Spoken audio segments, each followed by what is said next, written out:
Père, reçois l'honneur, reçois la gloire. Que toute l'honneur te revienne à toi seul, qui ne change pas, au nom de Jésus. Amen. Acclame encore le Seigneur. Merci les chantres, que Dieu vous bénisse. Nous pouvons nous asseoir, nous allons écouter la parole de Dieu. Le thème que nous allons partager ce matin, le thème c'est l'heure de vous réveiller enfin du sommeil. C'est ça notre thème ce matin, c'est l'heure de vous réveiller enfin du sommeil. Dis avec moi, c'est l'heure que je me réveille enfin du sommeil. Regarde ton voisin de gauche ou de droite, dis-lui, c'est l'heure où tu dois te réveiller enfin du sommeil. Dis ça à celui de gauche et aussi à celui de droite. Tourne-toi vers celui qui est à ta gauche, dis-lui, c'est l'heure où tu dois te réveiller maintenant du sommeil. Dis ça maintenant à quelqu'un qui est derrière toi. Dis à quelqu'un qui est derrière toi, c'est l'heure où tu dois te réveiller maintenant du sommeil. Alléluia. Nous allons lire Romains chapitre 13, verset 11. Romains chapitre 13, verset 11.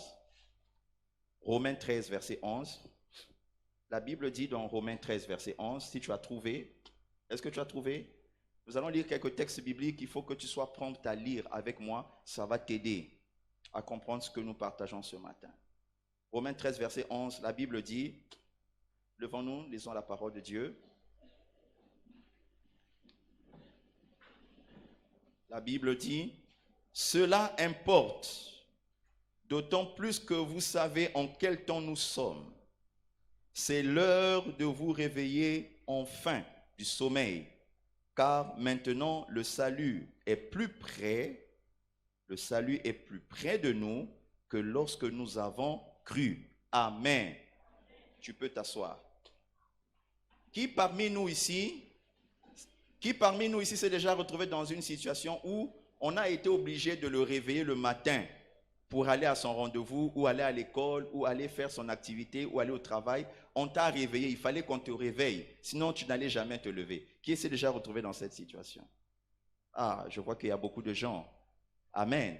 Mais qui déjà aussi ici a déjà réveillé quelqu'un pour lui dire, réveille-toi, parce que là tu dois partir? Qui l'a déjà fait? Amen. Alors, bien aimé dans le Seigneur, il faut savoir une chose, la Bible est formelle. La Bible dit que c'est l'heure de vous réveiller enfin du sommeil. L'expression même, c'est l'heure de vous réveiller enfin. Enfin, là, ça veut dire que tu as trop dormi. C'est-à-dire que tu as dormi, tu n'as pas eu quelqu'un qui t'a réveillé. Mais maintenant, là, on est venu vraiment toquer, te remuer, te secouer pour te dire que là, enfin, il faut que tu te réveilles. Parce que tu as trop dormi. Est-ce que quelqu'un est en train de comprendre cela? Alléluia. La Bible dit dans ce texte, cela importe d'autant plus que vous savez en quel temps nous sommes. Et c'est parce que vous devez comprendre en quel temps nous sommes qu'il est nécessaire que vous puissiez vous réveiller du sommeil. Beaucoup de chrétiens ne discernent pas en quel temps nous sommes. Beaucoup de chrétiens dorment parce qu'ils ne sont pas en train de discerner les temps, l'environnement, le moment, les périodes que nous sommes en train de traverser actuellement dans le monde et chacun dans sa vie. Mais la Bible dit ici que chacun de nous doit comprendre en quel temps nous sommes. Et parce que chacun doit comprendre en quel temps nous sommes, il doit donc se réveiller. C'est ça qui doit le pousser à se réveiller. Alléluia. Allez-y demander, bien aimés, aux personnes qui sont dans les villages, qui doivent aller au champ de bon matin. Ils savent en quel temps ils sont ces matins-là. C'est ce qui les oblige à se réveiller très tôt le matin. À l'amphi, chez nous ici, là, à l'université, les étudiants, ils savent en quel temps ils sont là-bas. Ils sont obligés, bien aimés, de se réveiller à 4 heures. Pour quelle raison? Seulement pour avoir une place dans la salle. Amen. Donc, on va te réveiller à 4 heures. Tu vas te dire, mais pourquoi me réveiller à 4 heures alors que le cours c'est à 9 heures? Mais bien aimé, si tu te réveilles à 9 heures, tu n'auras pas de place dans la salle. Donc, il faut que tu discernes en quel temps se trouve maintenant l'université actuellement. Et c'est les raisons pour lesquelles on doit te réveiller à 4 heures pour que tu aies une place. Est-ce que quelqu'un est en train de comprendre ici? Il y a une durée du sommeil, une durée, un temps où la personne doit être endormie. Mais il y a une heure où la personne nécessairement doit se de se réveiller. La Bible dit que c'est l'heure de vous réveiller. Ça veut dire que le moment n'est plus au sommeil. Vous ne devez plus dormir. Vous ne devez plus dormir. C'est le moment de vous réveiller enfin. Alléluia. Mais beaucoup de personnes, bien-aimées, sont tombées dans un sommeil dans lequel ils ne veulent pas qu'on les réveille. Parce qu'ils se sentent confortables dans le sommeil du quotidien, le sommeil de la vie de tous les jours. Alléluia. Vous savez, dans le cadre de vos activités, de l'emploi ou du commerce, je prends l'exemple de notre sœur qui est là, qui fait les beignets. Si elle fait les beignets le matin, je pense que quand on fait les beignets le matin, maman, il faut se réveiller au moins à 4 heures. À quelle heure pour faire la pâte? Quelle heure? 4 heures. Elle dit que s'il faut vendre les beignets le matin, à l'heure où les enfants vont à l'école, 7 heures, 7h30, il faut au moins se réveiller à 4 heures pour arranger la pâte, tout préparer. Est-ce que vous comprenez? Donc, il y aura cette exigence-là. Elle est obligée de se réveiller à 4 heures si elle veut prétendre vendre ses beignets à 7 heures. Amen. De même, celui qui travaille dans une entreprise, il y a des entreprises où on dit, bon, je crois que généralement, c'est 7h30, n'est-ce pas? Si tu dois être au boulot à 7h30, Gilia, tu dois te réveiller au moins à quelle heure? Toi, tu te réveilles à quelle heure? Parce que le boulot là-bas chez toi, c'est 7h30 ou 8h? 7h30. Alors, tu te réveilles au moins à quelle heure? 6 heures. C'est pour te préparer les enfants et préparer ton départ au boulot. Donc, vous voyez que, bien aimé, il y a donc une nécessité de se réveiller pour ces personnes-là parce qu'elles savent que si je ne me réveille pas à temps, je vais arriver en retard, je vais recevoir des blâmes de mon chef, on peut même m'enlever du boulot. Et pour la sœur qui vend les beignets, si elle ne se réveille pas à temps, la pâte, elle ne pourra pas le faire au bon moment. Et même si elle fait en retard, les beignets, les enfants seront déjà partis dans les classes et personne ne pourra acheter. Est-ce que vous comprenez? Donc, il y a une nécessité maintenant que la personne discerne à quelle heure elle doit se lever. Alors, bien aimé, sur le plan spirituel, c'est la même chose. Il faut comprendre donc qu'il y a des exigences que Dieu nous demande, pour lesquelles nous devons nous réveiller. Pourquoi nous devons nous réveiller? Parce que notre réveil, au bon moment, à temps, notre réveil spirituel, va avoir un impact sur notre réussite. Est-ce que je parle à quelqu'un ici? Notre réveil va avoir un impact sur notre développement. De la même manière que la sœur, si elle ne se réveille pas à temps, elle ne va pas vendre les beignets, elle ne va pas avoir des bénéfices. Toi aussi, sur le plan spirituel, si tu ne te réveilles pas, bien aimé, tu ne pourras pas expérimenter les changements que tu cherches là. Tu ne pourras pas expérimenter la réussite, la gloire. On parle de stabilité et de solidité, mais mes bien-aimés, la stabilité et la solidité, c'est pour les personnes qui savent se réveiller. Est-ce que je parle à quelqu'un ici? Le monde dit que le monde appartient à ceux qui se lèvent tôt le matin. Ceux qui se lèvent tôt. Et bien aimé, sur le plan spirituel, il faut savoir aussi que quand tu ne te réveilles pas, bien aimé, tu peux manquer beaucoup de choses. Tu peux manquer des opportunités. Tu peux manquer, bien aimé, le temps de la visitation où Dieu veut te visiter. Tu peux manquer une grâce que Dieu veut t'offrir. Tu peux manquer une opportunité. Tu peux rater ta saison si tu ne te réveilles pas sur le plan spirituel. Est-ce que je suis en train de parler à quelqu'un ici? Alléluia. Si tu veux gagner sur ta vie, gagner sur ta destinée, il y a la nécessité que tu comprennes que c'est l'heure de te réveiller enfin parce que tu as trop dormi. Mais le réveil, c'est quoi, bien-aimé? Le réveil, c'est l'état de quelqu'un qui dort. Amen. Le réveil, c'est l'état de quelqu'un qui dort. Maintenant, plutôt le sommeil, pardon. Le sommeil, c'est l'état de quelqu'un qui dort. Quand quelqu'un dort, n'est-ce pas? On dit qu'il est dans le sommeil. Hein? Vous avez bien compris, non? Je parle du sommeil. Le sommeil, c'est l'état de quelqu'un qui dort. Alors, il faut savoir que le sommeil là, le sommeil qu'on appelle le sommeil, il est caractérisé par deux choses. Premièrement, il est caractérisé par une suspension de la vigilance. Qui a remarqué que lorsqu'il dort profondément, il ne se rend pas compte de ce qui se passe autour de lui. Vous êtes d'accord avec moi? Il y a une suspension complète de la vigilance. Et il est arrivé que, bien aimé, nous, on nous a déjà volé chez nous à la maison. À un moment où nous dormions profondément, on ne savait pas que le voleur était arrivé. À pas feutré, il est rentré, il nous a pris des objets et il est parti. Il nous a volés parce qu'on dormait profondément. Est-ce que vous comprenez cela? Mais pourquoi il a pu nous voler? Parce qu'il y a eu suspension de la vigilance. Quand une personne est dans le sommeil, il y a une suspension complète de sa vigilance. Et sachez donc, bien aimé, sur le plan spirituel, c'est la même chose. Sur le plan spirituel, lorsque vous sommeillez spirituellement, il y a ce qui se produit, il y a une suspension de la vigilance. Vous perdez la vigilance sur les choses de la vie, vous perdez la vigilance sur les choses de l'esprit, Quelquefois même, vous ne pouvez plus avoir des rêves, des songes, des vraies choses comme ça là. Il y a des gens qui viennent me dire, oh papa, moi je faisais des songes. Moi quand je rêvais, oh papa, le matin là, ça doit arriver. Le lendemain, ça doit arriver. Qui a déjà connu des gens comme ça ou bien qui a déjà vécu ça? Mais vous voyez que bien aimé, où sont partis ces songes? Pourquoi la personne ne voit plus? C'est parce que la personne est tombée dans un sommeil spirituel et il y a maintenant une suspension de vigilance. Elle ne peut plus vigiler, voir au loin ou de près ce qui va lui arriver ou qu'est-ce qui va se passer sur les chemins qu'il va emprunter. Est-ce que vous êtes en train de comprendre cela? Donc, vous comprenez que, bien aimé, la suspension de la vigilance n'est que la conséquence du sommeil. Et sur le plan spirituel, le sommeil spirituel aussi, nous perdons la vigilance quand nous sommes dans le sommeil spirituel. La deuxième des choses, bien aimé, c'est le ralentissement. Quand quelqu'un est endormi, il y a un ralentissement de certaines fonctions vitales. C'est-à-dire que ton corps fonctionne, mais le fonctionnement du corps, il y a un ralentissement. Il va avoir un ralentissement des fonctions. Quelquefois même la respiration ralentit. Amen. Il y a des gens qui disent, moi quand je dors la nuit, le matin je me réveille toujours étouffé. Quelquefois c'est simplement parce que quand tu dors, bien aimé, le système ralentit. C'est-à-dire fait l'économie de l'énergie. Tout se ralentit. Est-ce que vous comprenez? Le corps se ralentit pour faire l'économie d'énergie. C'est comme toi, le téléphone, quelquefois tu le mets sous mode économique, non? C'est pas ça. Pourquoi? C'est pour ralentir, n'est-ce pas, les fonctions, l'utilité des applications dans le téléphone, afin que la batterie ne se vide pas rapidement. Mais c'est la même chose aussi. Donc quand on est dans le sommeil, il y a un ralentissement des fonctions. Les fonctions de l'esprit vont se ralentir. Quand une personne est dans un sommeil spirituel, c'est la même chose. Beaucoup de choses vont ralentir. Il y a des élans que tu prenais avant, ça ne sera plus comme cela. Et donc, lorsque nous parlons, bien aimé, de sommeil spirituel, nous voulons parler d'un assoupissement. Lorsqu'une personne est assoupie sur le plan spirituel, lorsqu'une personne se refroidit sur le plan spirituel, là, on parle de sommeil spirituel. Est-ce que quelqu'un est en train de me comprendre ici? Alléluia.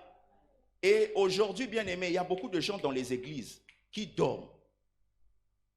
Moi, si on me demande, qu'est-ce que tu peux reprocher à tes fidèles, à tes collaborateurs, je dirais que c'est des gens qui dorment beaucoup sur le plan spirituel. Même les fidèles dorment. Et ce n'est pas que moi. Et je suis allé dans plusieurs églises. Je suis allé visiter, prêcher. J'ai constaté qu'il y a des signes que me renvoyaient les fidèles de ces églises-là. Tu sens que c'est des gens qui dorment. Et bien aimé, beaucoup d'entre vous, vous dormez devant les opportunités, vous dormez devant les situations, vous dormez devant les problèmes, vous dormez devant les choses qui sont les plus importantes de votre vie. Alors que Dieu ne voudrait pas que vous puissiez dormir.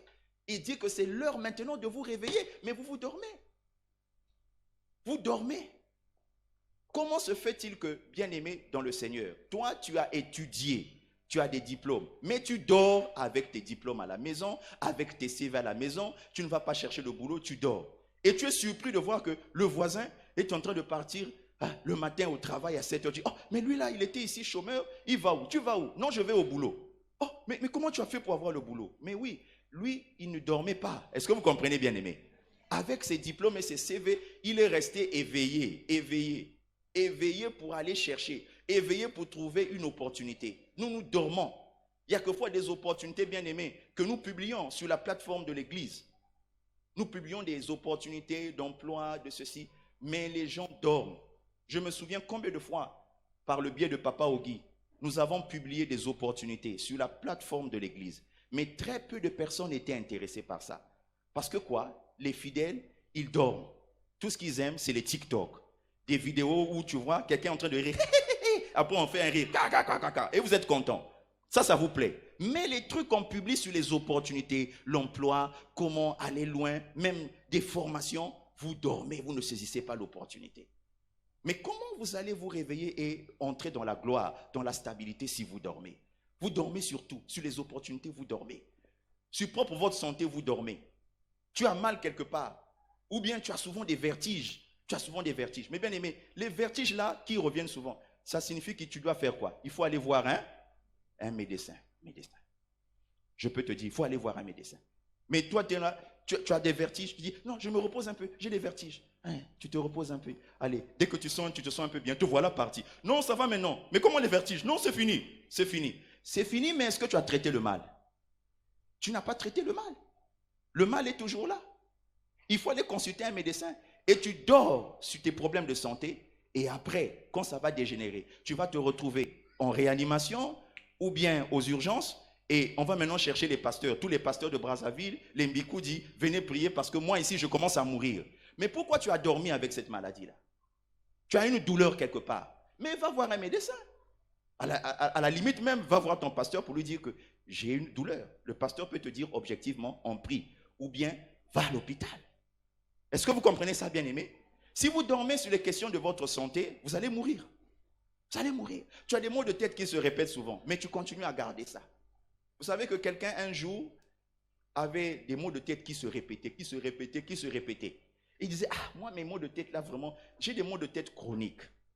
Et puis c'est quelqu'un d'autre qui lui a dit, mais va quand même prendre la tension. Quand il est allé prendre la tension, le médecin a dit, mais comment? Mais votre tension est élevée là, vous êtes à 19, 20 comme ça. Vous allez bien, mettez-vous un peu debout. Là. Il se met debout. Il dit, oh, mais vous êtes en danger. Allongez la personne. Il faut prodiguer déjà des soins rapides pour baisser la tension. Et le médecin a dit, si ça continue comme ça, tu allais même faire un AVC. Je connais aussi un pasteur, dont je tais le nom parce que vous le connaissez. Il est venu me faire le témoignage. Il m'a dit, pasteur, j'étais chez moi à la maison, dans le lit, j'ai senti des palpitations, j'ai senti des choses bizarres. Et puis je me suis dit, bon, je vais dormir avec, demain on verra. Et puis une autre voix m'a dit, ne dors pas avec, va voir un médecin. Il s'est dit, mais oh, il est 22 heures, pourquoi je vais sortir? Vas-y. Or, c'est l'Esprit de Dieu qui lui parlait. Quand il est allé voir le médecin, la tension était à 21. Donc la nuit là, c'est sûr qu'il allait faire un AVC. Il a dit, pasteur, Dieu m'a sauvé. Je dis, mais si tu avais dormi, qu'est-ce qui allait se passer? Vous voyez, nous dormons sur beaucoup de choses. Tu vois tes enfants à la maison en train de mal travailler. Ils ne font pas de bonnes notes. Ils dorment. Ils n'étudient pas. Leur façon à eux de dormir, c'est qu'ils suivent la télé. Ils sont toujours sur les réseaux sociaux. Toujours Wi-Fi. Ils sont en train de faire autre chose plutôt que lire. Toi, tu es là, tu regardes. Et après, tu dis, pasteur, il faut beaucoup prier pour mon enfant là, hein, parce qu'à l'école, il fait des mauvaises notes. Donc, toi, tu ne peux pas encadrer ton enfant. C'est moi maintenant qui vais beaucoup prier pour ton enfant. Qu'est-ce que ça veut dire ça? Mais commence d'abord, toi, à bien encadrer ton enfant, à bien l'éduquer. Il faut que tu te rendes compte, oh, l'enfant l'adore. Il a des mauvaises notes. Donc, je dois le secouer, je dois le réveiller, je dois prendre des mesures. Est-ce que quelqu'un est en train de m'entendre? Ouais, moi, je l'ai fait chez moi il y a une semaine. Mes enfants là, bien aimés, les notes, j'ai regardé là. Oh, ici là, c'est pas une bonne note. Là, pas une bonne note. Et puis l'autre là, 6 en français. J'ai dit, toi là, tu parles français tous les jours et tu as 6 en français. Là, c'est le français que tu parles tous les jours, tu as 6. Maintenant, si c'est lingala que tu ne parles pas, tu auras combien? J'ai pris la décision il y a une semaine. J'ai dit, plus de télé, plus de Wi-Fi, plus d'internet dans la maison. Vous ne suivez plus ma télé, vous n'utilisez plus mon Wi-Fi. Maintenant, c'est mon, c'est ma. J'ai dit que jusqu'à la fin de l'année, en juin, vous n'avez plus de télé. Celui que je veux surprendre devant la télé, il aura affaire à moi. Parce que je me suis rendu compte qu'il dort. Et c'est à moi, en tant que père, chef de famille, de les réveiller. Et j'ai dit que tenez-vous très bien. Non seulement j'ai pris cette mesure, mais les week-ends, c'est moi-même qui vais prendre vos cahiers.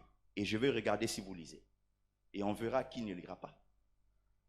Est-ce que quelqu'un est en train de comprendre? Si vous voyez vos enfants dormir, prenez des mesures. Pourquoi vous dormez même sur votre beauté, hein? En réalité, tu es belle, ma soeur. Mais comme tu ne prends pas soin de toi, tu fais dormir ta beauté. Il n'y a pas quelqu'un qui peut s'intéresser à toi pour dire même que tu es belle. Même pas quelqu'un dans la rue qui peut faire pss, pss, pss, rien. Parce que tu fais dormir ta beauté. Mais prends un peu soin de toi, lave ton visage, sois propre. Mon frère, la fraîcheur. Non, n'accusez pas la fraîcheur, bien-aimé. Prenez soin de vous, mes soeurs. La fraîcheur, là, ça ne veut rien dire. Fraîcheur ou pas, c'est à toi de prendre soin de ton corps. Amen. Ma soeur, tu ne dois pas sentir mauvais. Tu es là, tes aisselles sentent mauvais. Quand on passe à côté de toi, on dirait qu'on a fleuré l'enfer. Hein? On est passé à côté de l'enfer. Tu te dis, ah, Dieu m'a sauvé. Hein? Tu commences même à rendre grâce à Dieu. Oh Seigneur, vraiment merci de m'avoir sauvé. L'enfer. Beaucoup de sœurs ne prennent pas soin d'elles. Sans compter un autre problème. Et ça concerne aussi les frères. L'odeur de la bouche. La mauvaise haleine. Bien aimé, moi, quelquefois, quand je fais la réception pastorale, je mets maintenant la table, hein, pour que tu restes un peu à distance. Parce qu'il y a des odeurs que fois quand je sens, je dis, ah Seigneur, faut pas, j'espère que ce n'est pas contagieux. Ça me contamine là, je ne sais pas comment je vais faire. Peut-être je vais tomber ici là. Donc je mets une table, je crée une distance pour éviter d'être touché. Mais tu dors sur les problèmes de ta denture. Est-ce que toi tu sais que tes dents, c'est ça qui fait ton charme? Il y a des gens qui n'arrivent même plus à sourire. Parce que si je souris ici, ce qu'on va voir de mes dents là, ça va faire fuir les gens. Donc quand ils veulent sourire, ils font ça. Oui, d'accord. Oui, bonne journée. Oui, c'est comme ça. On ne peut pas voir tes dents. Parce que quoi, toi-même, tu sais que tu dors sur les questions de... Après, tu auras la carie. Mais sache qu'après la carie, si ça touche le nerf, quand il est affecté par des microbes, par des choses mauvaises, ça va toucher la tête. Moi, j'ai déjà perdu un ami qui est mort de dents, parce que le problème de dents, parce que ça avait touché les nerfs, et ça a touché la tête et il est mort. Ça peut te tuer. Mais pourquoi tu dors sur ton avenir? Pourquoi tu dors sur ta destinée? Pourquoi tu dors, mon bien-aimé? Je suis venu te dire ce matin, c'est enfin l'heure de te réveiller. Est-ce que je parle à quelqu'un ce matin? Même toi, ma soeur, là, quand on te dit, il faut te réveiller, hein? Il faut surveiller ton mari, c'est permis. Tu dors trop là. On te dit non, bien entendu, il y a des fausses nouvelles aussi. Mais bien aimé, il y en a aussi qui sont vraies. Quand on te dit non, donc ton mari, on le voit souvent avec une fille là, causée dans un coin. Il faut aller faire l'enquête, aller vérifier. Si tu es là, tu dors. Bien aimé, un jour, tu entendras qu'il a fait carrément des jumelles là-bas. Des jumelles. Il faut aller vérifier. Est-ce que je parle à quelqu'un? Toi aussi, mon frère, vérifie. Elle te dit souvent qu'elle part à tel endroit. Mais va vérifier si elle va souvent là-bas. Il faut vérifier. Amen. Est-ce que je parle à quelqu'un ici? Amen. Tu es fiancé là, ne dors pas sur tes fiançailles. Quand on est fiancé, le but c'est pour aller vers quoi? C'est pas le mariage. Mais pourquoi vous dormez sur des fiançailles qui font 5 ans, 7 ans, 8 ans, 10 ans, vous êtes toujours là? On est fiancé. C'est la volonté du Seigneur. Dieu est au contrôle. On est ensemble. Aimons-nous vivants. Vous aimez maintenant des phrases comme ça là. Mais bien aimé, vous allez mourir vivant, moisir avec vos fiançailles de 10 ans là. Vous dormez sur les fiançailles, mais on ne dort pas sur les fiançailles. Il faut aller vers un but. Est-ce que je parle à quelqu'un ici là? Vous avez l'intelligence, vous dormez avec votre intelligence. C'est l'heure de vous réveiller. L'intelligence, Dieu te l'a donnée pour que tu puisses la faire valoir. Est-ce que je parle à quelqu'un ici là? Fais valoir ton intelligence. Même si tu es déjà dans un autre secteur, tu es couturière, mais il y a autre chose aussi que tu peux aussi faire. Est-ce que je parle à quelqu'un ici là? Dieu t'a donné plusieurs capacités. Tu peux avoir plusieurs dons, plusieurs choses que tu peux faire, que tu peux savoir faire. Il faut donc, bien aimé, que tu puisses t'exprimer en mettant en valeur ta personnalité et ce que Dieu t'a donné. Est-ce que je parle à quelqu'un ici? Mais tu ne peux pas être là, tu dors. Même sur tes finances, tu dors. Tu dors sur tout. Tu dors sur ta destinée. Tu dors sur ta vie. Tu dors. Pour tous les problèmes, tu dors. Tu ne contrôles rien de toi-même. Et tu abandonnes tout à Dieu. Et tu dis que Dieu lui-même connaît. Dieu lui-même fera. C'est comme si Dieu est paresseux. Qui t'a dit que Dieu est paresseux? Qui t'a dit que Dieu ne bouge pas? Oh non, Dieu est au contrôle. Non, bien aimé, ce n'est pas comme ça. Oh non, Dieu est capable. Oui, Dieu est capable. Mais sa capacité, ce n'est pas d'encourager ton désordre. Ce n'est pas d'encourager tes bêtises. Ce n'est pas d'encourager ta paresse. Il n'est pas avec les paresseux. Dieu ne marche pas avec les paresseux. Est-ce que je parle à quelqu'un ici? Tu dois t'engager, tu dois être dynamique. Tu ne dois pas dormir. Et les gens dorment. Ils dorment sur la vie active, mais ils dorment aussi sur des questions spirituelles. Surtout sur les questions spirituelles. Ça, c'est encore plus grave. Les gens ne font que dormir. Les gens ne font que s'assoupir. Alors, j'aimerais vous dire que le meilleur moment où le diable opère dans la vie de quelqu'un, c'est pendant qu'il dort. Hein, si vous ne le savez pas. Parce que c'est le moment où on a dit que le sommeil, c'est quoi? C'est la perte, la suspension de la vigilance. Donc, tu as perdu la vigilance. Il te touche là, il dit, hé, toi. Il dit, il dort, allez, les démons, venez, attachons-le. On t'attache. Il commence à jouer avec toi. Vous savez que quand tu perds la vigilance, quand tu es endormi profondément, on peut te faire n'importe quoi. Amen. Je connaissais des enfants qui avaient l'habitude, quand leur grand frère dormait, ils dormaient souvent la bouche ouverte. Ils allaient prendre des cafards. Ils venaient, ils font la bouche comme ça. Il dit, filme. Ça rentre dans la bouche, après, ils sortent. Et ils gardent ces vidéos-là comme ça. Et ils montrent ça aux gens. Les gens disent, mais comment on peut faire ça avec votre grand frère? Il dit, ah lui, il dort profondément. Quand il dort, il ne peut même pas savoir que quelqu'un est à côté de lui.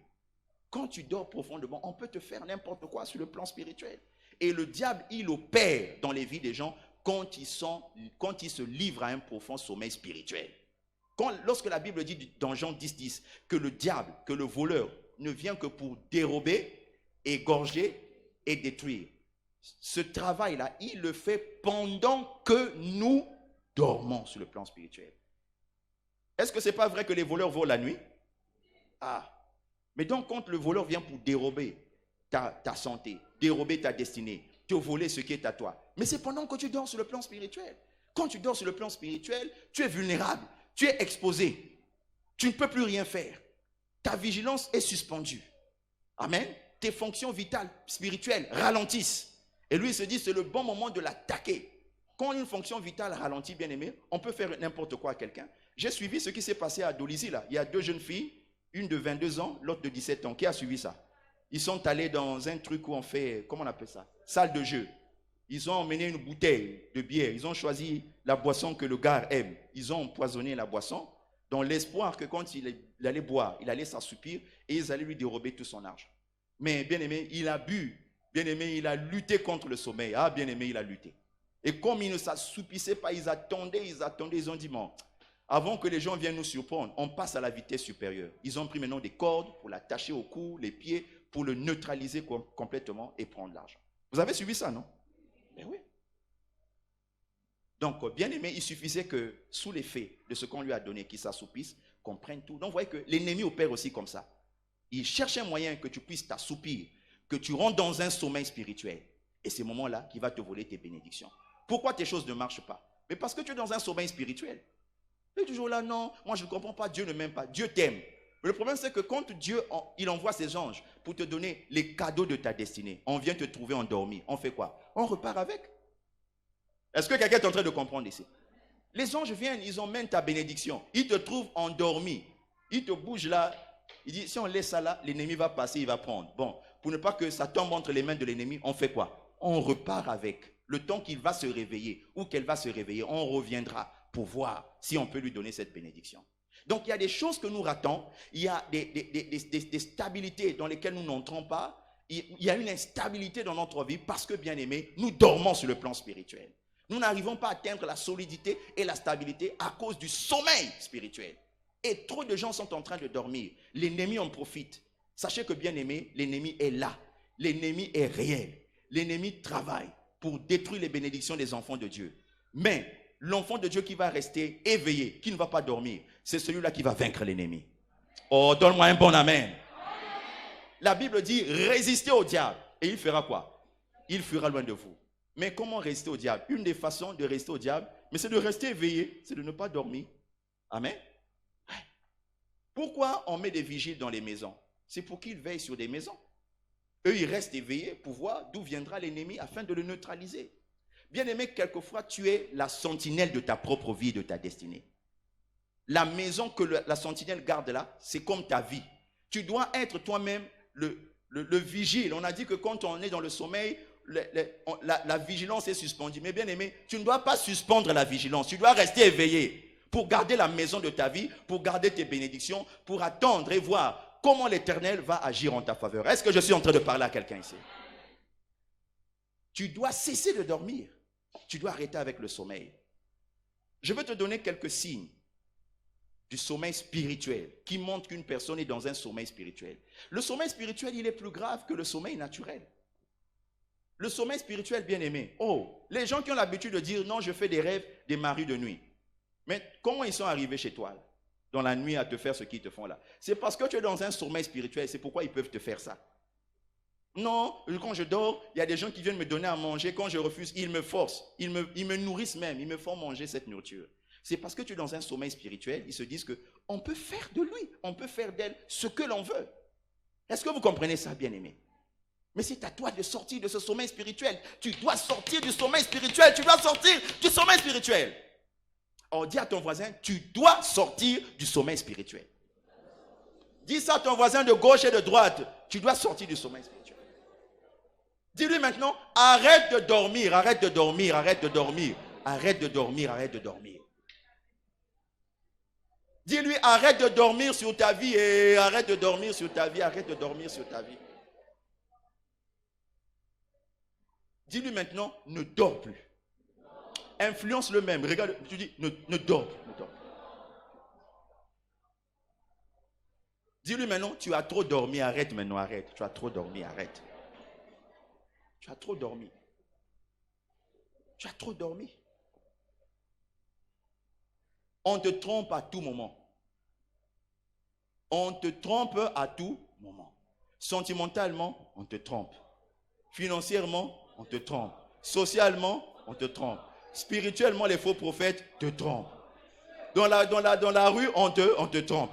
Au téléphone aussi, on te trompe. Mais finalement, à quel moment, toi, tu vas vraiment vivre la stabilité finalement? C'est parce que tu dors. Tu dors. Je te donne quelques signes. Je te donne 9 signes et je finis par là. Je vais les citer rapidement et puis on va partir. 9 signes, note ça, 9 signes du sommeil spirituel qui démontrent que tu es dans un sommeil spirituel. Je te donne 9 signes qui vont prouver que tu es dans un sommeil spirituel.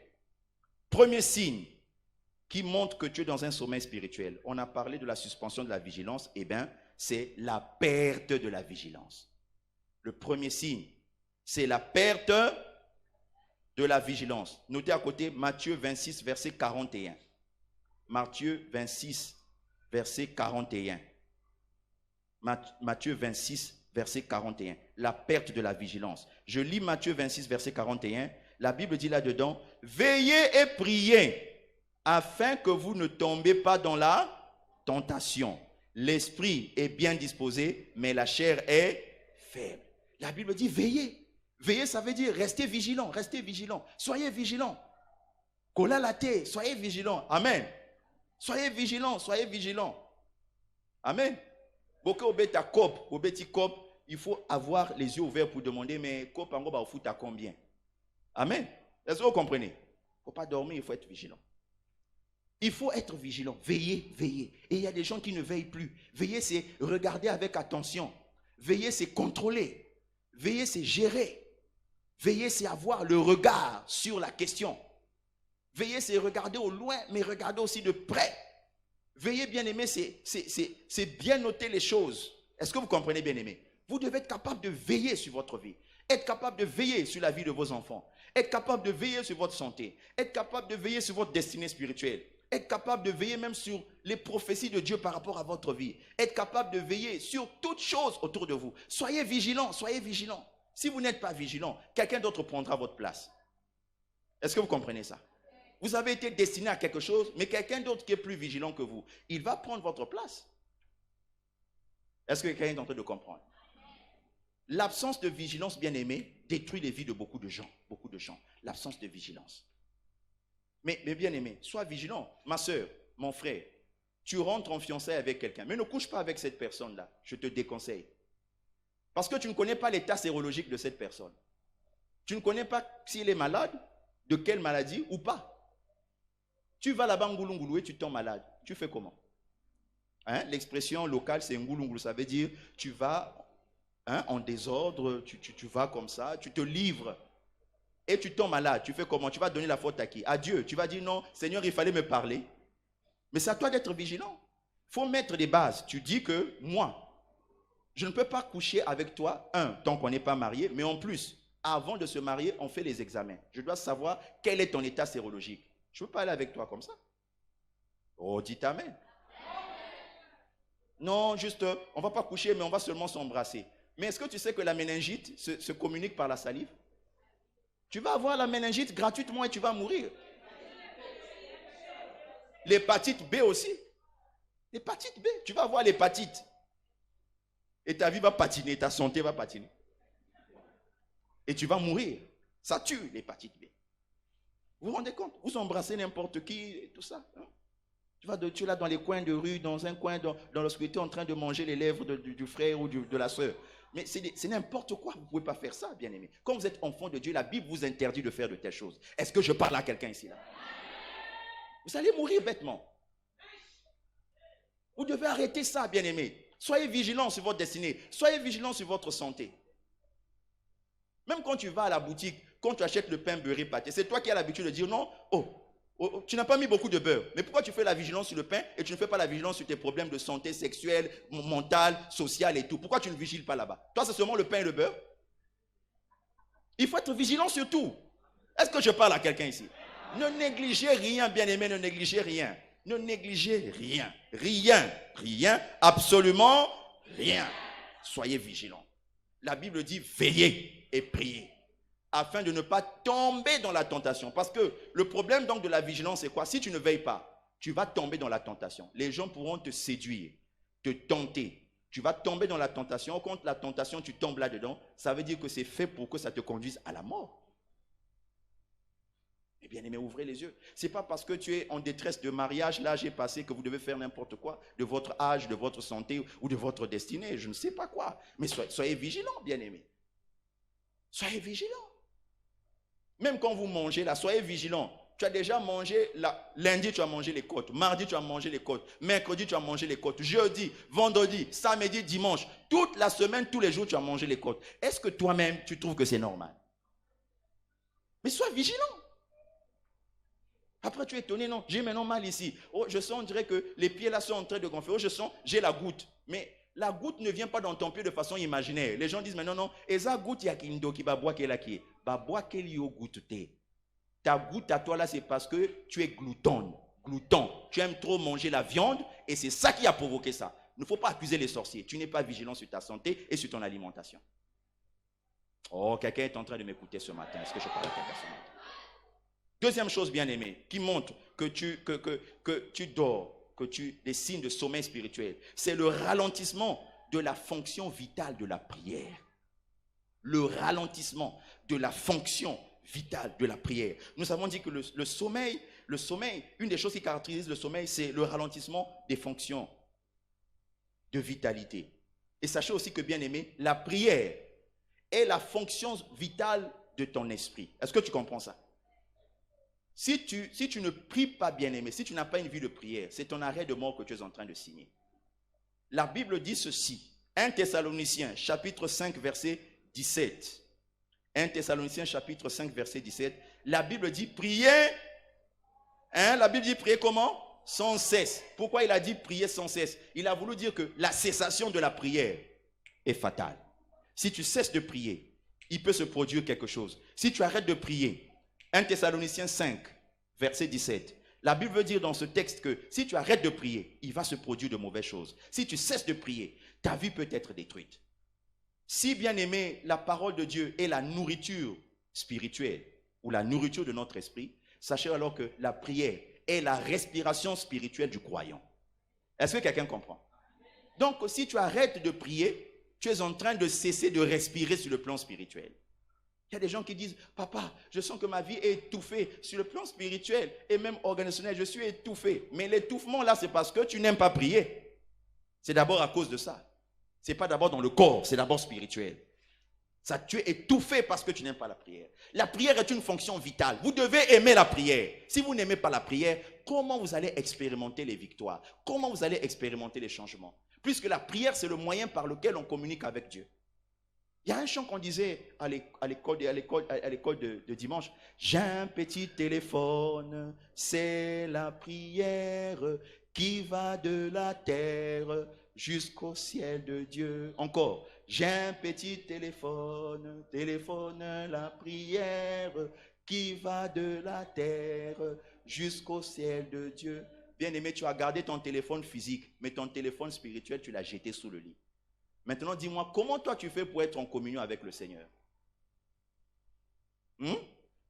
Puisque la chose qui te permet, selon la chanson, d'aller pour être en contact avec le ciel, c'est la prière, c'est le téléphone en question. Bon, toi, tu ne gères pas ce téléphone-là. Bon, ta vie chrétienne est basée sur quoi en fait? Quand tu dis que tu es chrétien, c'est par rapport à quoi? Quand tu dis que tu pries là, c'est par rapport à quoi? Quand tu dis que je suis chrétien, c'est par rapport à quoi? La prière d'abord te maintient dans la communion avec Dieu, d'entrer en contact avec lui, mais en plus la prière emmène des victoires et des résultats. La Bible dit ceci que vous me prierez et je vous exaucerai. Jérémie 29 verset 12. Vous me prierez, je vous exaucerai. Donc la prière produit l'exaucement. Ça veut dire que, bien aimé, une personne qui démontre qu'elle est dans le sommeil spirituel, c'est une personne qui n'aime plus la prière, qui a ralenti dans la vie de prière. Il n'aime plus prier, il est là, c'est le quotidien. Il compte sur la prière du pasteur, sur les prières des gens. Elle-même ne veut pas prier. Chaque fois, c'est toujours, il faut prier pour moi. Mais toi-même, tu ne pries pas. Toi, quand tu dis qu'il faut prier pour moi, la personne à qui tu dis ça là, qui prie pour elle? C'est toi? Je te pose la question, est-ce que c'est toi qui pries pour la personne à qui tu dis il faut prier pour moi? C'est toi qui pries pour elle? Réveille-toi, dis à ton voisin, réveille-toi. Dis-lui, réveille-toi pour la prière. Dis-lui, réveille-toi pour la prière. Donc, bien-aimé, le ralentissement dans la prière, c'est le signe que tu es déjà dans le sommeil. En fait, sur le plan spirituel, quand tu ralentis dans la prière, c'est comme si tu es en train maintenant de ronfler. Quand tu ronfles, quand tu dors, là, c'est la même chose qui se passe. Et l'ennemi sait qu'il peut t'atteindre. Troisième signe, la diminution progressive de la crainte de Dieu. La diminution progressive de quoi? De la crainte de Dieu. Proverbe 8, verset 13. Proverbe 8, verset 13. La diminution progressive de la crainte de Dieu. C'est-à-dire qu'on voit que progressivement, ta crainte de Dieu, ça est en train de baisser. De plus en plus, tu n'as plus la crainte de Dieu. Tu n'as plus la crainte de Dieu. La crainte de Dieu ne fait que baisser, baisser, baisser, baisser. Ça, c'est des signes que, bien-aimé, tu es déjà tombé dans un sommeil spirituel. Alors, Proverbe 8, verset 13, dit ceci. Je vais le lire pour toi. La crainte de l'Éternel, c'est la haine du mal, l'arrogance et l'orgueil, la voix du mal. Et la bouche perverse, voilà ce que je hais. La Bible dit ceci, que la crainte de l'Éternel, c'est quoi? C'est la haine du mal. Dis avec moi, la crainte de l'Éternel, c'est la haine du mal. Oh, plus fort que ça, la crainte de l'Éternel, c'est la haine du mal. Quand tu ne hais plus le mal, tu trouves que le mal est normal. Les mauvaises choses qui sont mauvaises là, pour toi, c'est maintenant normal. C'est ça qui montre qu'il n'y a plus de crainte de Dieu en toi. Il n'y a plus la crainte. Pour toi, c'est normal. Je peux faire, je peux agir. Je peux tricher, je peux voler, je peux pécher, je peux forniquer, je peux tromper, je peux. Tu n'as plus la crainte. Alors que quand on a la crainte de l'Éternel, c'est la haine du mal. Donc quand tu n'as plus la crainte de Dieu, c'est ça qui montre que déjà tu es dans le sommeil. Parce qu'une personne qui est dans le sommeil, bien aimée, elle n'a pas la crainte même de rouler sur le lit et tomber par terre. Qui a déjà vécu, quelqu'un est en train de rouler dans le sommeil jusqu'à ce que vous entendiez Nakoué. Mais oui. Tu n'as pas la crainte des limites du lit là. Voilà pourquoi tu es tombé. Il y a des gens bien aimés à cause de ça. Est-ce que quelqu'un est en train de comprendre? Dis à ton voisin, tu dois avoir la haine du mal. Il faut que tu aies la haine du mal, dis-lui ça. Tu dois haïr le mal, dis-lui ça. Dis-lui encore, si tu aimes le mal, tu n'es pas de Dieu, tu n'es pas de Dieu. Si tu aimes escroquer les gens, bien aimés, tu n'as pas la crainte de Dieu. Les gens qui aiment escroquer là, vous n'avez pas la crainte de Dieu. Pourquoi vous faites ça aux gens? Pourquoi? Pourquoi vous escroquez les gens? Ou bien pourquoi faire des promesses que vous ne réalisez pas? Si tu ne peux pas faire une promesse, ne fais pas de promesse. Ne fais pas souffrir quelqu'un d'autre parce que ça va se retourner contre toi. Ça montre que tu n'as pas la crainte de Dieu. Sortir avec le mari de Trouy, la femme de Trouy, tu n'as pas peur. Sans te dire, j'étais dans un taxi, un chauffeur m'a dit, oui, moi ici on a failli m'attraper. Ah, j'ai échappé belle. J'ai dit, pourquoi? Il dit, non, je sors avec la femme du monsieur qui vit là. J'ai dit, toi le chauffeur là, oh oui. Mais vraiment, j'ai dit, ça s'est passé comment? Il dit, non, ce jour-là, il m'a demandé de venir manger et je mangeais à table, le monsieur est revenu à la maison. J'ai voulu paniquer, elle m'a dit, ne panique pas, reste tranquille. Quand le monsieur est rentré, il a dit, je te présente mon cousin. Je vous dis, l'histoire est vraie. Moi-même, j'étais dans le taxi. Il a dit, c'est l'enfant de la grande sœur de maman qui était décédée, alors qu'elle n'a même pas une maman qui était décédée. Après, le mari aussi a fait, d'accord. Mais donc, bon appétit à toi. Lui aussi, merci. Et il a mangé à la table de Trouy et il est parti. J'ai dit, mais ça c'est une absence. Je lui ai dit, et donc tu es content? Bien aimé, j'étais obligé de lui donner un évangile fort. Nanko. Je dis, si tu vas me descendre de ton taxi, tu vas me descendre de ton taxi. Je dis, si tu m'avais expliqué l'histoire là, avant que je rentre dans le taxi, je n'allais même pas rentrer dans ton taxi. Parce que c'est méchant ce que tu es en train de faire. Pourquoi tu fais des choses comme ça? J'ai dit, mais le jour qu'on va t'attraper, je vais maintenant prier pour qu'on t'attrape. Le jour qu'on va t'attraper, tu vas voir. Tu vas payer. Il faut faire attention, bien-aimé, il faut avoir la crainte de Dieu. Dis à ton voisin, il faut avoir la crainte de Dieu. 4, note. Une suspension de la méditation de la parole de Dieu. Tu n'aimes plus méditer la parole de Dieu. Si tu n'aimes plus méditer la parole de Dieu, bien-aimé, c'est le signe que spirituellement, en fait, tu es dans un sommeil spirituel profond. Parce que ça même, c'est quelque chose vraiment, bien-aimé, tu n'aimes pas méditer la parole de Dieu. Alors que la Bible dit dans Josué 1:8, médite cette parole. Comment? Jour et nuit. Donc si tu ne la médites pas, bien-aimé, toi là tu dors. Même si tu fais semblant, tu es en train de danser ici, bien-aimé, tu es dans un sommeil spirituel. Qu'on ne te trompe pas. Parce que tu ne médites pas la parole de Dieu. Tu fais semblant, ça c'est l'apparence. Tout ce que tu fais là, c'est l'apparence. Même tel que tu es bien habillé là, c'est l'apparence. Si tel que je suis bien habillé là, je ne médite pas la parole de Dieu, même si je marche physiquement comme ça là, je suis dans un sommeil spirituel. Est-ce que je parle à quelqu'un? 5e signe, je suis en train d'aller vers la fin. Une perte de conscience du monde extérieur. Une perte de conscience du monde extérieur. C'est-à-dire que tu as perdu la conscience que le monde extérieur est dangereux. Le monde extérieur, c'est par rapport aux gens de vie mondaine. Ce que les gens font de mauvais. Tu n'as même pas conscience que ça c'est mauvais. Toi aussi tu commences à faire. Toi aussi tu veux faire ça. Toi aussi tu veux imiter. Parce que tu penses que c'est à la mode. Toi aussi tu es chrétien et tu veux danser mon pacho. Je ne sais pas si c'est mon chapeau, mon pacho, mon chapeau. Toi aussi tu veux danser ça. Tu n'as pas conscience du monde extérieur. Tu danses aussi Maboko Milai.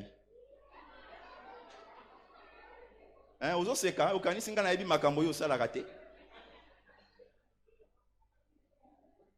Je te dis, moi je suis venu pour te dire la vérité. Même si tu me détestes, moi je te dis la vérité. Dieu ne m'a pas oint pour que je puisse te caresser dans le sens du poil. Ce n'est pas ce à quoi Dieu m'a appelé, je te dis la vérité. Je connais celui qui m'a appelé, je dois te dire la vérité. Tu es chrétien, tu es responsable, tu es pasteur, ancien, diacre, ouvrier dans une église, tu es qui que tu es, et tu fais des choses comme ça. Tu te confonds même aux païens. Et c'est même toi qui danses plus que les autres. Et on t'acclame, on t'applaudit. On vient même te mettre 1000 francs sur le front. Et tu es content. Bon, tu as vu, hein, j'ai eu 10 000 hein, quand j'ai dansé là. Mais tu as dansé pour qui en fait? À qui tu as rendu la gloire? Tu sais, chaque danse a une source. Quand vous voyez Ndombolo, Ndombolo c'est une danse qui exprime, je vais vous le dire, lorsque le gorille se gratte les testicules. Oui, c'est ça Ndombolo. Et vous dansez ça, Ndombolo, vous dansez. Donc vous êtes des gorilles. Mopachola, c'est une danse qui exprime l'infirmité. Vous voyez comment on danse ça? C'est l'expression de l'infirmité. Vous êtes des infirmes spirituels.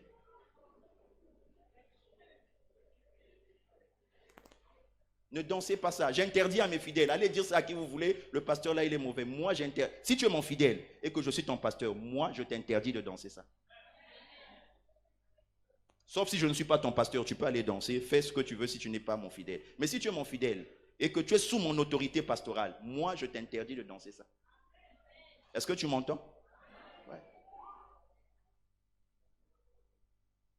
Est-ce que je parle à quelqu'un ici? Je ne sais pas si tu vas toujours m'aimer, mais je souhaite que tu continues à m'aimer.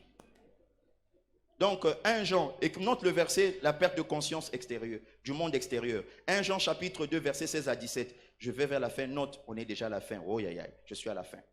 Je dois souffrir 5 minutes pour que je finisse. 1 Jean chapitre 2, verset 16 à 17. 1 Jean. Est-ce que tu as trouvé 1 Jean? 1 Jean, c'est vers la fin de la Bible là-bas, en allant vers l'Apocalypse. C'est vers là-bas, après Pierre. Donc, 1 Jean, j'ai dit quoi? Chapitre combien? 2. Versets 16 à 17. Voici ce que la Bible dit là-dedans. Car tout ce qui est dans le monde, la convoitise de la chair, la convoitise des yeux et l'orgueil de la vie, ne vient point du Père, mais vient du monde. Et le monde passe et sa convoitise aussi. Mais celui qui fait la volonté de Dieu demeure éternellement. Il faut que tu aies la conscience du monde extérieur, de te dire que le monde extérieur, là, il y a quoi? La convoitise de la chair, la convoitise des yeux, l'orgueil de la vie. Et ces choses-là ne viennent pas du Père. Tu dois sanctifier ta vie. Est-ce que je parle à quelqu'un ici, là? Oui. Sixième signe qui montre que tu es dans un sommeil spirituel, c'est la perte du premier amour. Apocalypse 2, verset 4. La perte du premier amour. Le premier amour, c'est quoi? C'est le zèle que tu as pour les choses de Dieu. Donc, quand tu n'es plus zélé pour les choses de Dieu,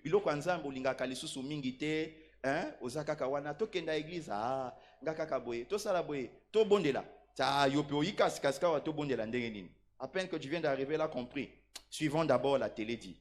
Tu n'as pas le zèle pour les choses de Dieu. Ça montre que, bien aimé, tu es déjà dans un sommeil spirituel. En fait, une personne qui est réveillée sur le plan spirituel doit aimer les choses de Dieu.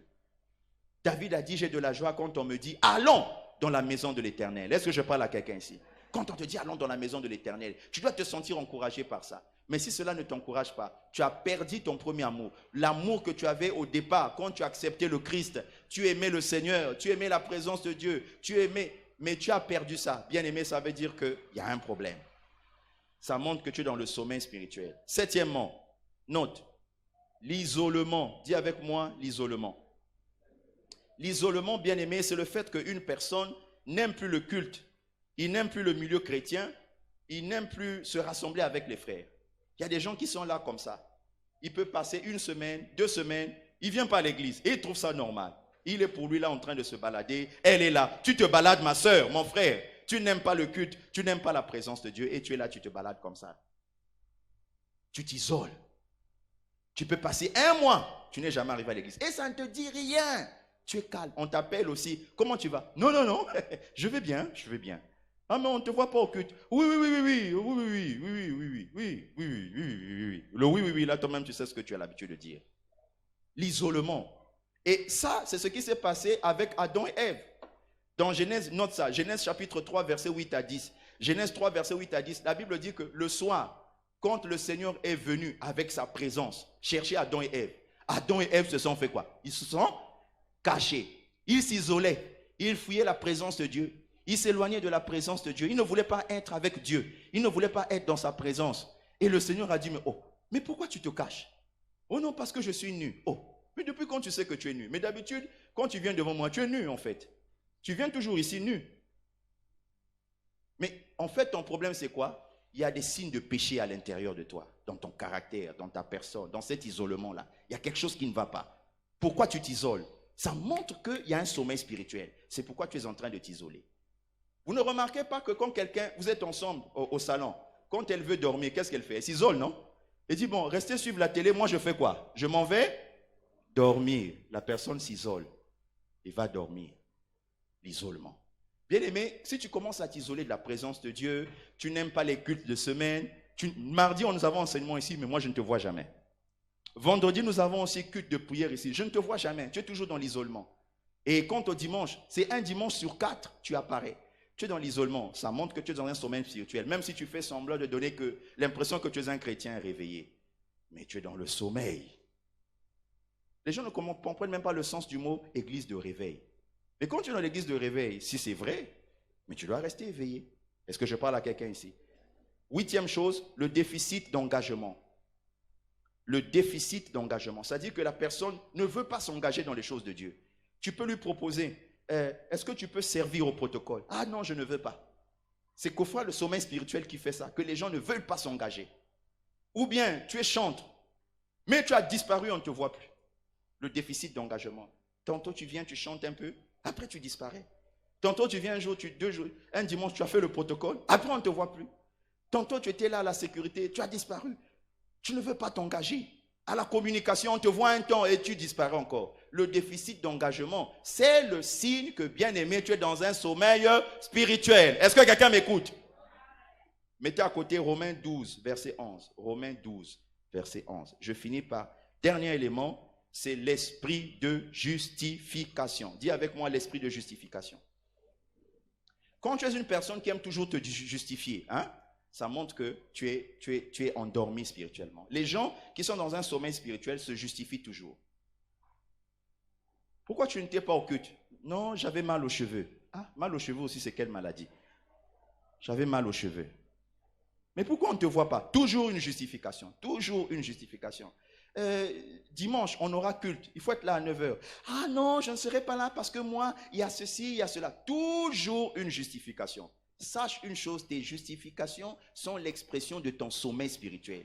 C'est parce que tu es endormi sur le plan spirituel que tu aimes te justifier. Les gens qui sont éveillés ne se justifient jamais. Il ne se trouve aucune raison d'excuse pour demeurer dans la présence de Dieu.